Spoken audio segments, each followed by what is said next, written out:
আরে আছে অলরেডি, সব নাটক হচ্ছে, শুধু গিমিক পলিটিক্স হচ্ছে। অলরেডি আছে, আবার কি করতে চাইছে?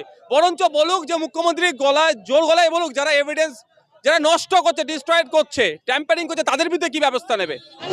আরজি করের কাণ্ড নিয়ে গোটা রাজ্য তথা গোটা দেশ যখন উত্তাল হয়েছে, ঠিক সেই সময় আজ পথে নেমেছেন ভাঙড়ার বিধায়ক নওশাদ সিদ্দিকীর দল আইএসএফ।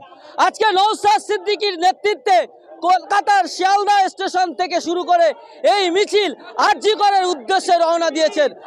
যে বিধায়ক নওশাদ সিদ্দিকীর নেতৃত্বে বৃষ্টি ভেজা দিনে শিয়ালদা ব্রিজের উপর দিয়ে মিছিল আসছে, যেখানে বিধায়ক নওশাদ সিদ্দিকী তিনি বৃষ্টিতে ছাতা মাথায় না দিয়ে বৃষ্টিতে ভিজে ভিজে জনতার সঙ্গে তিনি মিছিলে পায়ে পা মিলিয়েছেন।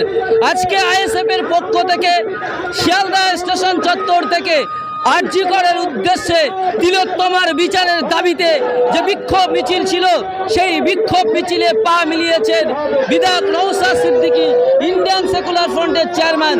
তিনি বৃষ্টি মাথা দিনে বৃষ্টিতে ভিজে ছাতা মাথায় না দিয়ে জনতার সঙ্গে তিনিও বৃষ্টিতে ভিজে মিছিলে পা মেলালেন। সামনে প্রচুর মানুষ, পিছনেও প্রচুর মানুষ, সামনে পিছনে হাজার হাজার মানুষ আইএসএফের সমর্থকদের নিয়ে এই মিছিলের শেষ প্রান্তে আমরা দাঁড়িয়ে রয়েছি। শেষ প্রান্তের দিকে আমরা আছি এবং শেষ প্রান্তে মিছিলের একেবারে সর্বশেষ প্রান্তে রয়েছেন ভাঙড়ের বিধায়ক, আইএসএফের একমাত্র বিধায়ক নওশাদ সিদ্দিকী। তিনি বৃষ্টিতে ভিজে ভিজে একেবারে মিছিলের পেছনের সারিতে জনতার সঙ্গে মিছিলে তিনি পায়ে পা মিলিয়ে হাঁটছেন। এই মিছিল থেকে মূলত নওশাদ সিদ্দিকী কি বলেন, কি বার্তা দেন, শোনাবো আপনাদের। আজকে দেখলাম বৃষ্টিতে ভিজে জনতার সাথে আপনিও বৃষ্টিতে ভিজে মিছিলে কি বার্তা দেবেন আজকে? তোর বার্তা তো নতুন করে কিছু নয়, জাস্টিস ফর আরজি কর। আর সমস্ত ধরনের ইনজাস্টিসের জাস্টিস চাওয়ার জন্য আজকে আমরা রাস্তায় নেমেছি। আবু সিদ্দিক হালদারকে যেভাবে পুলিশ কাস্টডিতে অত্যাচারের ফলে যার মৃত্যু হয়েছে, তারও বিচারও চাইতে নেমেছি। শিকারি মোড়াকেও পুলিশ কাস্টডিতে অত্যাচার করে তাকে খুন করা হয়েছে, তার পরিবারের অভিযোগ, তারও বিচার চাইতে এসেছি। তিলোত্তমার বিচার চাইতে এসেছি, প্রিয়াঙ্কা হাসদার বিচার চাইতে এসেছি। যত ধরনের অন্যায় অনাচার হয়েছে সমস্ত বিচার চাইতে আজকে রাজপথে নেমেছি। এবার এখানে বৃষ্টি বাদলকে উপেক্ষা করেই আমাদের থাকতে হবে, তাই আমরা আছি। কে সিবিআই 14 দিনের বেশি হয়ে গেল, 2 সপ্তাহ বেশি হয়ে গেল, কিছু সিবিআই এর কাজ নিয়ে ঢিলামি হচ্ছে, অনেকে প্রশ্ন তুলছেন, কি বলবেন এটা নিয়ে? সিবিআই যেন মনে হচ্ছে কচ্ছপের গতির ন্যায় যাচ্ছে। আমরা আর কয়েকটা দিন অপেক্ষা করব। আজকে আমাদের মিটিংয়ের পরে আমরা 2-1 দিনের মধ্যে রাজ্য কমিটি বসবো। প্রয়োজনে সিবিআই দপ্তর অভিযানও হতে পারে। যে এইভাবে যদি চলতে থাকে মেনে নেওয়া যায় না। আমরা চাই দ্রুত বিচারক। মুখ্যমন্ত্রী বলছেন যে আমি ধর্ষকদের ফাঁসি চাই, বিলও আনবো বলছেন। আরে আছে অলরেডি, সব নাটক হচ্ছে, শুধু গিমিক পলিটিক্স হচ্ছে। অলরেডি আছে, আবার কি করতে চাইছে? বরঞ্চ বলুক যে মুখ্যমন্ত্রী জোর গলায় বলুক, যারা এভিডেন্স যারা নষ্ট করছে, ডিস্ট্রয়েড করছে, ট্যাম্পারিং করছে, তাদের বিরুদ্ধে কি ব্যবস্থা নেবে। আজকে উনি ধর্ষকদের শাস্তি চাই বলছেন, আজকে কামদুনির ঘটনা কি ঘটলো, পাকিস্তানের ঘটনার বিচার কোথায় গেল, হাসকালির ঘটনা যারা যুক্ত আছে তাদের বিচার কেন করলো না? একজন প্রায় 80 বছরের ঊর্ধ্বে বয়স্ক মহিলা খ্রিস্টান সমাজের নদিয়াতে তিনি ধর্ষিত হয়েছিলেন, তার পরিবার বা আমরা বিচার পেলাম কোথায়? উনি শুধুমাত্র গিমিক করছে, পলিটিক্স করছে, এটা আর কিছুই না। কালকে মুখ্যমন্ত্রী মমতা বন্দ্যোপাধ্যায় বললেন যে আমি বদলা নয় বদল চাই, এটা ভুল বলেছিলাম, আপনারা নয় কামড়াবেন না, তো ফোঁস তো করতে পারতেন। ফোঁস করলে ফোঁসকে বন্ধ করতে হবে কিভাবে, কার্বলিক অ্যাসিড দিয়ে বা যাই দিয়ে, সেটা বাংলার মানুষ জানে। যদি উনি মানুষকে উত্তপ্ত করার চেষ্টা করেন, এটা বলে মানুষকে যদি উৎসাহিত করে বাংলার মানুষের মধ্যে একটা বিভেদ তৈরি হয়, বিশৃঙ্খল তৈরি হয়, দায়িত্ব নিতে পারবে তো? কারণ বাংলার মানুষ তিলোত্তমা নিয়ে রাস্তায় নেমেছে, এটা ভালো করে মাথায় রাখা দরকার। কোনো সরকারকে ফেলে দেওয়ার জন্য নয় বা নতুন কোনো সরকার গড়ার জন্য নয়। বাংলার মানুষ রাস্তায় নেমেছে তিলোত্তমার বিচারের জন্য।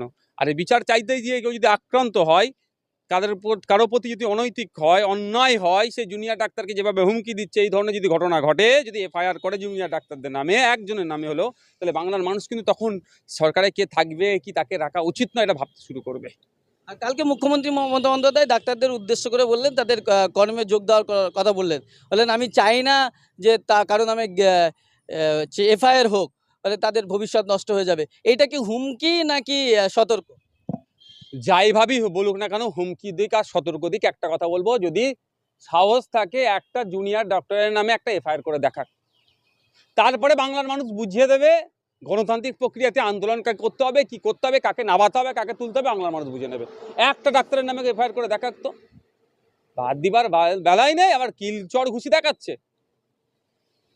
আজকে আমরা দেখলাম যে বেশ কয়েকদিন ধরে বিজেপি বলছে দফা এক দাবি এক মমতার পদত্যাগ, আপনারা কি চাই? আমরা স্বাস্থ্যমন্ত্রী, পুলিশ মন্ত্রী অনেক আগে থেকে পদত্যাগ চাইছি, ব্যর্থ এরা। অভিষেক বন্দ্যোপাধ্যায় কালকে বললেন যে সিবিআই এর হাতে এখনো পর্যন্ত সিবিআই এর হাতে দায়িত্ব রয়েছে, সিবিআই এখনো কেন সঞ্জয় ঘোষকে গ্রেপ্তার করতে পারেনি, প্রশ্ন তুলেছে। সন্দীপ ঘোষকে গ্রেপ্তারে নিয়ে অভিষেক বাবুর কালকে বক্তব্য শুনলাম। আমি অভিষেক বাবুকে শুধু এতটুকুই মনে করিয়ে দিতে চাইছি, সিবিআই কেসটা নেওয়ার আগে রাজ্য পুলিশের হাতে, ক্যালকাটা পুলিশের হাতে 2 দিন প্রায় 48 ঘন্টা মতো সময় ছিল। ওই 48 ঘন্টাতে একবারের জন্য কেন সন্দীপ ঘোষকে বাবুকে ডাকলেও না জিজ্ঞাসাবাদের জন্য, এর জবাবটা আগে দিতে বলুন অভিষেক বাবুকে, তারপরে অন্য কথা করবেন। আর সিবিআইয়ের গতিবিধি আমরাও দেখছি, কচ্ছপের গতির ন্যায় চলছে। যদি এইভাবে চলতে থাকে, প্রয়োজনে আমরা সিবিআই অফিস কমপ্লেক্স তার দপ্তর ঘেরাওয়ের অভিযান করব। আমরা সিজিও কমপ্লেক্স ঘেরাও করবে, সময় কথা বলবে, আমরা তো অপেক্ষা করছি, দেখছি কয়েকটা দিন। আর যদি দেখি যে এইরকমভাবে চলতে থাকে, এই কচ্ছপের গতি চলতে থাকলে আমরা ছেড়ে কথা বলবো না এটাকে। আর একটা বিষয় যেটা হচ্ছে যে আপনারা বারবার ধর্ষকদের খুনি বা ধর্ষক বা খুনি যাদের শাস্তি দাবি করছেন, বিধানসভায় যে মুখ্যমন্ত্রী যে বিল আনবে বলেছেন, সেই বিলকে আপনি বিধানসভার সদস্য হিসাবে কি সমর্থন করবেন? দেখুন, আমি আবার আপনারাও বলছি, বিল আনবে বলেছে বলি বিল আনে না। বিলে কি লেখা আছে পড়তে হবে আগে। বলছে হাওড়ায় যাবো, যদি শিয়ালদায় আমাকে পৌঁছাই, সে বিলকে মনে হয় সমর্থন করা যায় না। যদি বলে হাওড়ায় যাব, তো হাওড়ায় যদি সত্যিকারের আমাদের ডেস্টিনেশন হয়, অবশ্যই সমর্থন করব। কারণ ইতিপূর্বে মুখ্যমন্ত্রী বলেছিলেন কি ডবল চাকরি দেবো। বাংলার বেকার যুবক যুবতীদের চাকরি হচ্ছে, ওই যে সন্দীপ ঘোষের ডবল ট্রিপল চাকরি হওয়ার লাইনে চলে গিয়েছে। এই ধরনের তো কাজ করলে হবে না। যে বিলটা আনছে সে বিলটা পড়বো, যদি সমর্থন যোগ্য হয় অবশ্যই সমর্থন করব। আমরা চাই না নির্যাতিতা এই তিলোত্তমার মানে আরজি করার যে ঘটনা ঘটেছে নতুন করে ঘটুক। আমরা চাই বাংলার মেয়েদের নিরাপত্তা, আমরা চাই বাংলার মেয়েরা সুরক্ষিত থাকুক। ওই রাত্রে বাংলার মেয়েরা কাজ করবে না, দিনে কাজ করবে, এই ধরনের নাটক আমরা চাই না। যদি রাত্রে মেয়েরা কাজ করবে না, দিনে কাজ করবে, তাহলে পশ্চিমবাংলা আর একটা মুখ্যমন্ত্রী দেখতে হবে। তো রাত্রের মুখ্যমন্ত্রী কি হবে? আরও তো মিনিস্টার দেখতে হবে, যারা মহিলা বনমন্ত্রী এখন যিনি আছেন। তাহলে রাত্রের বনমন্ত্রী কি হবেন? নারী শিশু দপ্তরের যিনি সামলাচ্ছেন, সমাজ কল্যাণ দপ্তর যিনি সামলাচ্ছেন, তাহলে রাত্রে ওই দপ্তরটা কে সামলাবে, ঠিক করতে হবে। এই ধরনের কথাবার্তা এনারা অনেক আগে বলেছেন, অনেক কথা বলেছেন। ঘুম থেকে উঠে মনে পড়লে এটা বলতে হবে বলে দেয়, কিন্তু বাস্তবে ইমপ্লিমেন্ট করার জন্য যে সিস্টেম আছে সেটা তো করতে হবে, সেটা করে না। ঠিক যেভাবে অফিসের সার্টিফিকেটটা বাতিল হয়েছে হাইকোর্ট থেকে, সিস্টেম মেনটেন করনি বলে।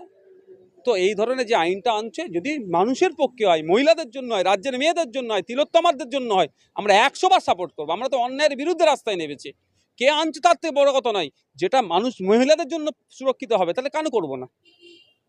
একটা বিষয় যে মুখ্যমন্ত্রী একটা টুইট করেছেন যে আমার বক্তব্য নিয়ে বিরোধীরা বিতর্ক হচ্ছে, যেটা বিতর্কিতমূলক কিছুই ছিল না, বিকৃতি করেছে বক্তব্যটা। যদি মুখ্যমন্ত্রীর বক্তব্য কোনো ধরনের বিকৃতি হয়ে থাকে, তার জন্য মুখ্যমন্ত্রীর নিজের একটা দপ্তর সামলাচ্ছে, সেটা হচ্ছে কি পুলিশ, স্বরাষ্ট্র ও পার্বত্য বিষয়ক মন্ত্রী।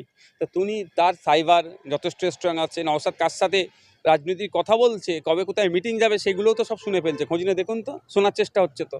অমুক নেতা কার সাথে রাজনীতির কি কথা বলছে, কি মিটিং মিছিল হবে, কোন নেতাটা কোথায় যাচ্ছে, সবটা তো শুনছি নাকি লোকেট করে ফেলছে। তাহলে এটা করতে পারছে না। কারা মুখ্যমন্ত্রীর বক্তব্যকে নিয়ে বিকৃতি করছে, তাদের বিরুদ্ধে ব্যবস্থা গ্রহণ করা, তাতে ব্যর্থ হচ্ছে নাকি?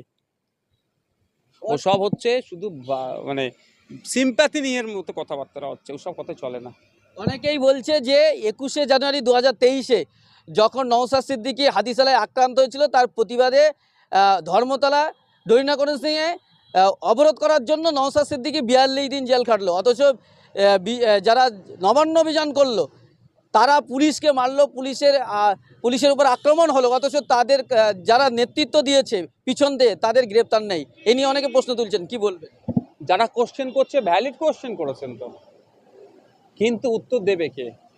মমতা ব্যানার্জির সাহস আছে বিজেপির কোনো একটা বড় নেতাকে অ্যারেস্ট করা? নেতৃত্ব পিছন দিক থেকে কারা দিয়েছে আমরা জানতে পেরেছি তো। আরএসএস এর একটা বড় নেতাকে অ্যারেস্ট করার মমতা ব্যানার্জির সাহস আছে? মমতা ব্যানার্জির রেড বেঁধে দিচ্ছে যারা, তাদেরকে অ্যারেস্ট করার সাহস আছে? সাহস নাই। সে সাহস ওরা দেখাবে না, কারণ যদি ওখানে সাহস দেখায় ঘরের লোক হয়তো অ্যারেস্ট হয়ে যেতে পারে, ও যদি সাহস দেখায় হয়তো সরকারটা ভেঙে যেতে পারে। তাহলে কার দুর্বলের ওপরে যত ইচ্ছা কিল মারো, তবে ধন্যবাদ জানাবো আমাকে 42 দিন জেল খাটিয়ে আমার মানসিকভাবে আমাকে অনেকটা শক্তিশালী করেছে।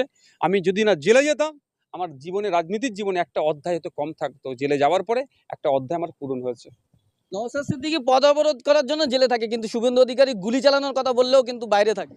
শুধু গুলি চালানো, ও একটা মিছিল এ থেকে বিজেপির কোন নেতা বা কারা খালিস্তানি বলে বললো একটা পাঞ্জাবি পুলিশ অফিসারকে, তার বিরুদ্ধে কোনো অ্যাকশন নিয়েছে মমতা ব্যানার্জির পুলিশ?